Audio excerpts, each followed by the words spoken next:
Hi everyone, Jacqueline here. So it's a cool day on the prairies, and I thought what better day than to prune back the dahlias.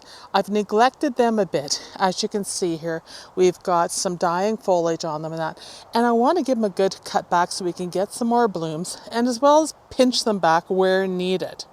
Now, I'm sorry I haven't had a video out for a little bit. I've been out of commission. My knee decided to, kind of seize up so I had to get a treatment to it and I'm back moving again. So I didn't want to risk it. I need a few days of rest. So thanks for bearing with me on this. For any of you that have had a full knee replacement or anything, let me know in the comments how your surgeries went and if you got full range of motion back, if you're able to kneel or not after you had the surgery. I'm probably going to have to go under the knife. I've held off for 3 years. In my left knee, I have no cartilage left. It's bone on bone, so there's a lot of grinding going on. And this year has just been a really bad year for me. So normally I do about 5 videos a week. And I've just cut back because of that darn knee, and I'm down to 2 to 3 a week. If I'm having a good week, you'll get more. But anyhow, we're not here to talk about my knee, but that's what's been going on, and I just wanted to share that with you. So let's talk about these dahlias. So I have a variety of dahlias in Matilda's cottage garden bed here, and these were the bigger dinner plate dahlias here, and you can see they've taken a beating with the weather and that. And they have a lot of different kind of bugs on them right now because we have foliage that's dying. So we're going to come through and I'm just going to cut these back. And we're going to take off the dead foliage here for starters, and then we'll pinch any that need to come back. So really, with these, we're going to go down to the set of leaves here. So we don't want to take that. We just want to take the dead foliage on this side. And that's all you need to do to cut them back. I don't give them any fertilizer or anything special at this time of year because it's late September and eventually we're going to be digging these up. Now we came close to having frost on, I think it was the 19th or 20th, and it went down to 1. We got a lot more damage in these dahlias because of that. But they're still hanging in there and the leaves are good.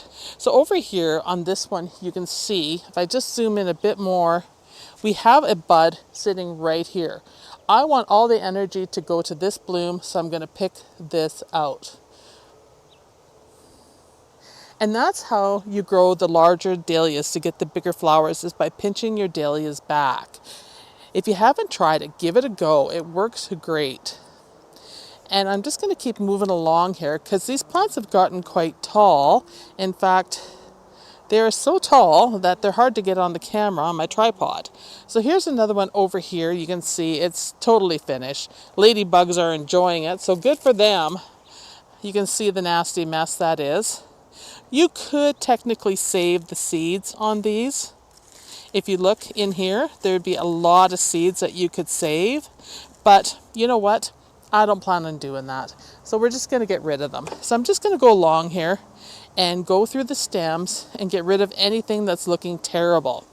I'm kind of embarrassed actually how terrible they're looking right now, but we can fix that up pretty quick by going through and just cutting this gnarly mess off. And then I'm just going to go through and look for any extra buds that have more than one bud on them. So a stem that has more than one bud. So right here,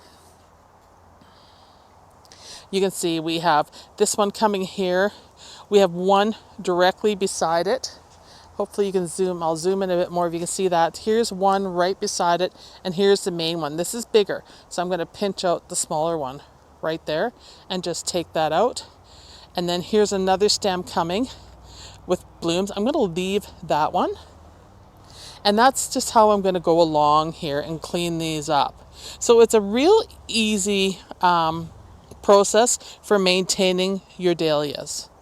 If you come out here and do this regularly, you'll have continuous blooms.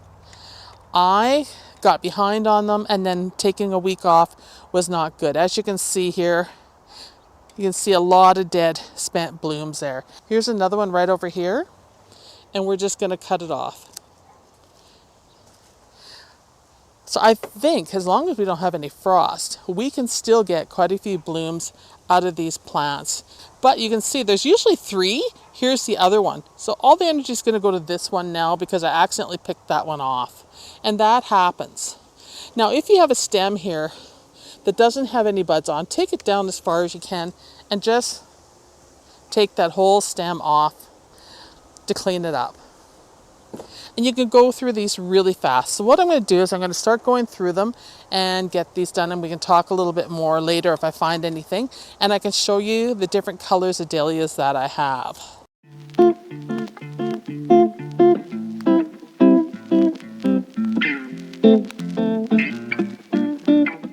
What I like to do too, if you have some gnarly leaves like these, I like to come in and take them off. So anything that's not looking good, take it off just to keep the disease at bay. Anything that's been chewed up by bugs, I just take the leaves off.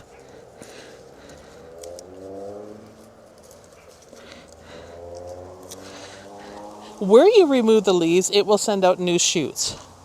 So that's why pinching back dahlias mid-season is great, because it causes the plant to expand and grow larger. Here's a smaller one. This is more of a decorative down here.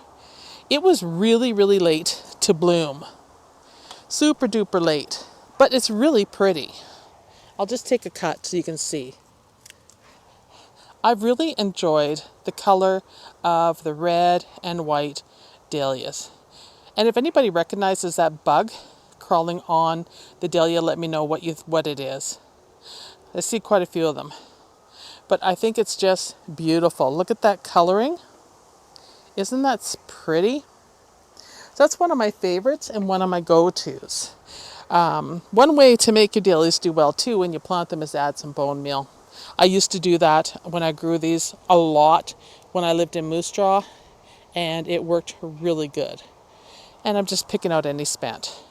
These ones aren't too bad. They don't look too bad at all. So there's not much to remove there, but there is some chewed up foliage.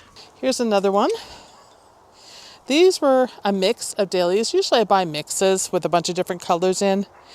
If you want to keep them over, then you know you can label them once you see them. You can go on the internet and try to match them up to the names of what they are based on the texture, the color, the design, and the height of the plant. And then you can label them for next year and grow them. That is one option you have. But this one's very beautiful too. And you see we have one here that just took a hit from the rain. That's the other thing. Rain is very hard on dahlias or overhead watering. They tend to get some sort of rot and mildew on them. That's rot. So that one's never going to open. So we just remove it. And I think I have one more right there to remove.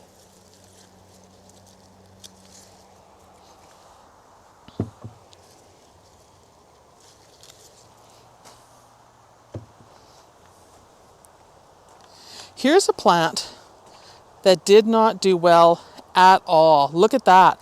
I think it's a good example of something I want to prune back and show you what it's like to get rid of all that foliage and to try to give it another chance for blooms. So if you don't want to use pesticides and you really want to be as organic as possible, then you can allow a sacrificial plant, and this would be one of them for sure. Now I have tomato cages on these supporting them. I find it works the best, but in this case it makes it harder to prune because the foliage is so dense on this. So pros and cons to how you stake your dahlias. Definitely sticks. Using poles would be a lot easier for pruning, but this also keeps them upright in the wind, and we get a lot of wind. Here is Labyrinth.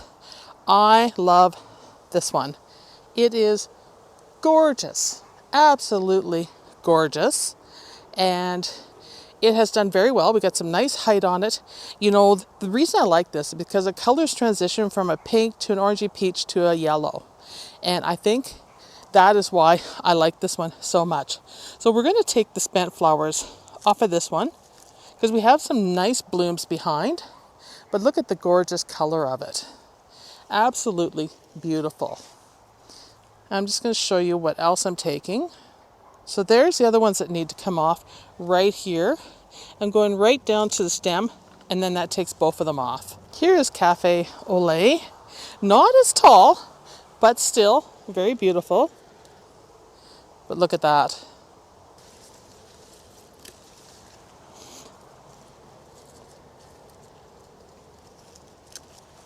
So I have the same dahlias on the other side of the arbor. We have Cafe au lait here. And then we had the labyrinth right beside it.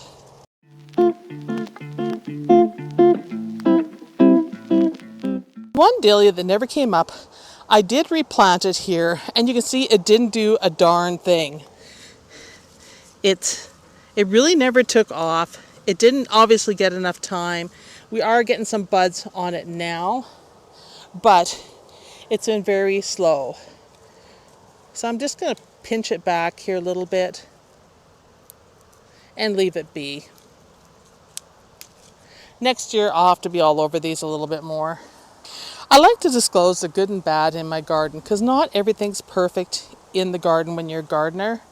And I need to show you that I also have issues, especially if I neglect what's going on with my plants, that things happen. And these are all prime examples of that when you get behind. Well, I hope you enjoyed that short video. I'm kind of showing you what I'm doing now. The next task is I'm going to come through and remove all the petunias and all the status. And I'll show you a bit of the status before I remove it, just so you can see. But I think it's finished, and I don't think it's worth cutting at this point, but it sure was beautiful. And I would grow status again from seed and plant away more of it because it was delightful. There was the odd yellow status in here, and that I can't see it now because they're pretty spent, but I really liked the yellow. So if you can get a hold of some yellow status, go for it. It was really pretty and looked great, but it's still very beautiful. So thanks for watching, everybody, and I'll see you in the next video.